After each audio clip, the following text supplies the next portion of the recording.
देखिए बच्चों, आज हम लोग सर्कल के थ्योरम्स पढ़ेंगे। ठीक है, क्लास 9 के बहुत ही प्यारे थ्योरम्स हैं, इनको जरा समझने की कोशिश करिएगा। अगर आपको थ्योरम समझ में आ गए तो हर एक क्वेश्चन आपसे लगेंगे। ठीक है, बिना थ्योरम आप क्वेश्चन पे चले जाते हो, क्वेश्चन आपसे लगते नहीं और आपको ऐसा फील होता है हमें मैथ नहीं आती है। तो किसी भी क्वेश्चन को करने से पहले उनके थ्योरम्स, उनके कॉन्सेप्ट को समझिए, फिर ही क्वेश्चन को करने जाइए। तो आइए देखते हैं कितने इसमें थ्योरम्स है। टोटल 9 थ्योरम्स है। हम एक एक करके बहुत अच्छे से फिगर के साथ समझेंगे। ठीक है, थ्योरम नंबर 1 कहता है हमसे equal chord of a circle subtend equal angle at the centre. अगर दो इक्वल कॉर्ड है, एक मैंने ये बनाया और एक मैंने ये बनाया, तो सेंटर से जो एंगल बनेगा ना वो इक्वल होगा। ये देखो, वो क्या होगा? इक्वल होगा। ठीक है, पहला थ्योरम यही कहता है। सेकंड पे आ जाओ बच्चों। If the angle subtended by the chord of a circle at the centre are equal. ये जस्ट इसका उल्टा है। अगर बच्चों एंगल सेंटर पे इक्वल है तो कॉर्ड विल भी अपने आप इक्वल होगा। जाहिर सी बात है ना, अगर एंगल इक्वल है तो कॉर्ड इक्वल होंगी, क्योंकि हमने थ्योरम 1 में देखा कि अगर कॉर्ड इक्वल है तो एंगल इक्वल होते हैं सेंटर पे। तो वैसे ही अब ये सेंटर पे एंगल इक्वल है तो कॉर्ड आपस में क्या होंगे? इक्वल होंगे। समझ में आया? अब देखिए, the perpendicular from the centre of a circle bisects the chord. अगर हम एक सर्कल बनाते हैं और एक कॉर्ड बनाते हैं, जस्ट लेट्स सेट हमने नाम रखा है इसका ए और बी। ये हमारा एक कॉर्ड है और ये हम सर्कल से एक परपेंडिकुलर डालते हैं इस पे। ठीक है, परपेंडिकुलर डालते हैं तो ये क्या करता है? इतना वाला हिस्सा इतने वाले हिस्से के बराबर, यानी कि बाइसेक्ट कर देता है। यहाँ पे हम O मान लेते हैं तो AO बराबर OB हो जाता है। ठीक है, और ये क्या होता है? दोनों को बाइसेक्ट कर देता है इक्वल डिस्टेंस में, AO बराबर OB। ये हमारा थ्योरम कह रहा है। ठीक है, अब नेक्स्ट थ्योरम जस्ट इसका उल्टा है। देखिएगा, the lines drawn the centre of a circle to bisect a chord is perpendicular to the chord. अगर हम फिर से एक सर्कल में कॉर्ड लेते हैं और उस पर एक लाइन ड्रॉ करते हैं, ठीक है, तो वो क्या करेगी? परपेंडिकुलर ड्रॉ होगा। ठीक है, उस पर क्या होगा? परपेंडिकुलर बनेगा ना। जाहिर सी बात है, इसका अभी हमने देखा सेम थ्योरम है, बस इसका रेसिप्रोकल है।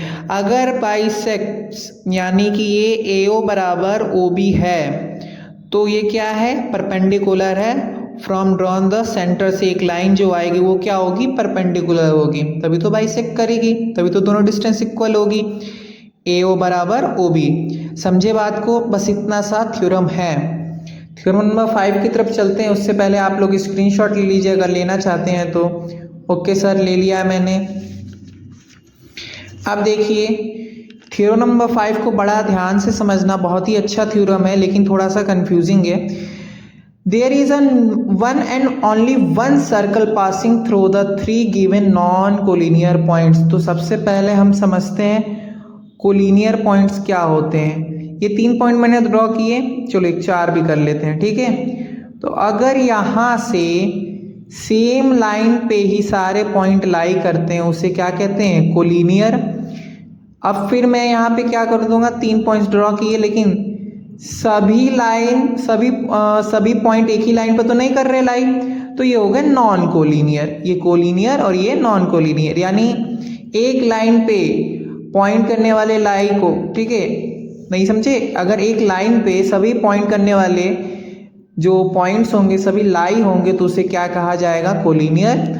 और एक लाइन पे जो नहीं पॉइंट होंगे उन्हें क्या कहेंगे हम? Non collinear. तो हमसे थ्योरम क्या कह रहा है जरा समझिएगा बच्चों। There is one and only one circle passing through a 3 non given collinear points. अगर हम सर्कल से किसी भी एक रैंडम पे पॉइंट लेट कर लें और यहाँ से एक और सर्कल बनाएं तो बनेगा, कितने सर्कल बनेंगे सर? इन्फिनिटी। बहुत सारे सर्कल बन सकते हैं, दिखा, बहुत सारे सर्कल बनेंगे। अच्छा, अब 2 पॉइंट लेट कर लेते हैं तो यहाँ पे 2 पॉइंट से कितने बनेंगे सर? 2 पॉइंट से भी बन जाएंगे बच्चों। देखो, पहला तो ये हो गया। अब इस पॉइंट से कितने बन सकते हैं? हो सकता है ना कि अब यहाँ से हम ले जाए फिर यहाँ ऐसे टच करें, ठीक है, तो 2 से भी बन गया। लेकिन अगर हम 3 नॉन कोलिनियर पॉइंट्स लेंगे जो एकदम अलग अलग हैं तो उनसे केवल एक ही सर्कल बनेगा। देखिएगा, ये एक ही तो बना। अब क्या इस पे आप कोई और सर्कल बना सकते? नहीं। अब बनेगा भी तो इसी के ऊपर बनेगा, यानी इसी के ऊपर लाई करेगा। तो आप समझ में आया बच्चों थ्योरम नंबर 5 क्या कह रहा है? There is one and only one circle passing through the 3 given non collinear points. ये 3 नॉन कोलिनियर पॉइंट्स थे, उससे कितने सर्कल पास हो रहे हैं? एक ही सर्कल पास हो रहा है। Got it? समझ में आया थ्योरम क्या है? ओके सर, आ गया। नेक्स्ट चलते हैं थ्योरम नंबर 6 की तरफ बच्चों। तो ये थ्योरम हमें कहता है equal chord of a circle और a conjugate of the circle are equi distance from the centre और सेंटर पॉइंट। ठीक है, अगर एक सर्कल में, ठीक है, 2 कॉर्ड्स आपस में इक्वल है तो उनका जो डिस्टेंस होगा ना सेंटर से, दैट मीन्स रेडियस, आपस में इक्वल होगा। समझना इस बात को। मैं यहाँ पे एक और सर्कल बनाता हूँ, ये सेंटर है। मैं यहाँ छोटा सा कॉर्ड ड्रॉ करूँगा और यहाँ पे बड़ा सा कॉर्ड ड्रॉ करूँगा। तो अब खुद ही आप देखो क्या ये यहाँ पे इक्वल डिस्टेंस बनेंगे? नहीं ना, ये तो छोटा हो गया और ये बड़ा हो गया। अगर कॉर्ड्स इक्वल होंगे तो सेंटर से डिस्टेंस भी क्या होगी? इक्वल होगी सर। क्लियर है बात? समझ में आया? यही हमारा थ्योरम कहता है 6। ठीक है, नेक्स्ट थ्योरम की तरफ चलेंगे।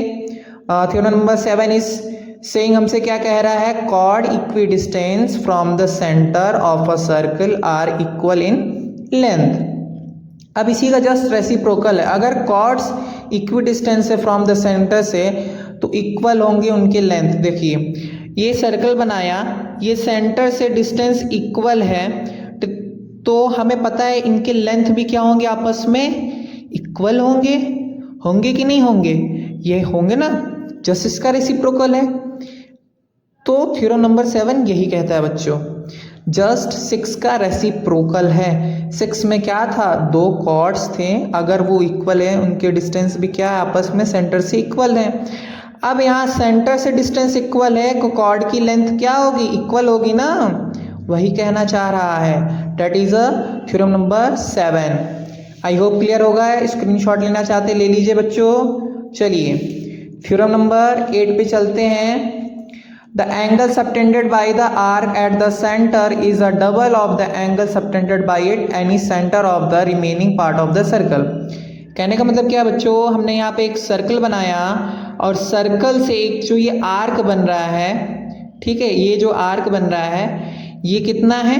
60 डिग्री है। मैं फिर से बना के दिखाता हूँ। एक सर्कल है, ये सेंटर है, सेंटर से ये आर्क बन रहा है, आर्क बन रहा है और आर्क से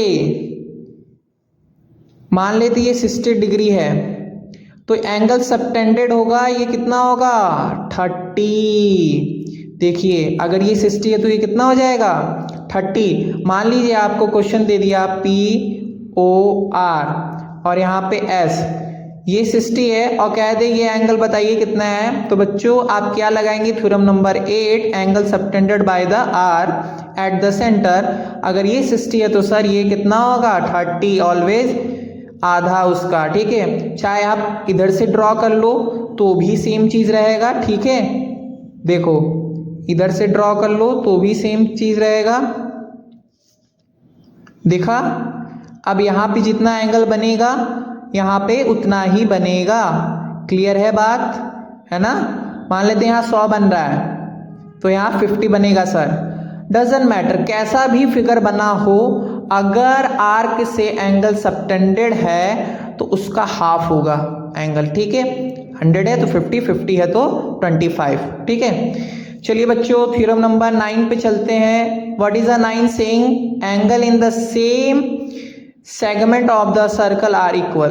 अच्छा, एक सर्कल बनाया हमने और एक सेगमेंट लिया AB एक सेगमेंट लिया, उससे एक ट्रायंगल पहले बनाया, उसका एंगल x है मान लीजिए, उससे उसी लेंथ से उसी लाइन सेगमेंट से एक और ट्रायंगल बनाया एंड देन फिर और बनाया, उनका भी आपस में एंगल कितना है? x है। यानी अगर आप एक लाइन सेगमेंट से कितने भी एंगल क्यों ना बनाइए वो आपस में इक्वल होंगे, साइड्स में, एंगल्स में, ठीक है, चाहे आप जितने बनाइए, डजंट मैटर, ठीक है, तो आपस में इक्वल होंगे। देखा मैंने फिर 2 बना दिए। तो यही कह रहा है theorem number 9, angle is the same segment of the circle are equal. Same segment से आप जितने भी एंगल बनाएंगे वो क्या होंगे, इक्वल होगा सर्कल के अंदर, ठीक है। क्लियर है। थ्योरम नंबर 9 हमसे ये कह रहा था। 9 थ्योरम हमारे खत्म हो गए। अब आप क्वेश्चंस को लगाएंगे तो बहुत ही अच्छे तरीके से आपको क्वेश्चंस आएंगे। आशा करता हूँ आपको आज का वीडियो समझ में आया होगा। मैं आपका प्यारा आनंद सर, मिलता हूँ फिर नेक्स्ट वीडियो में।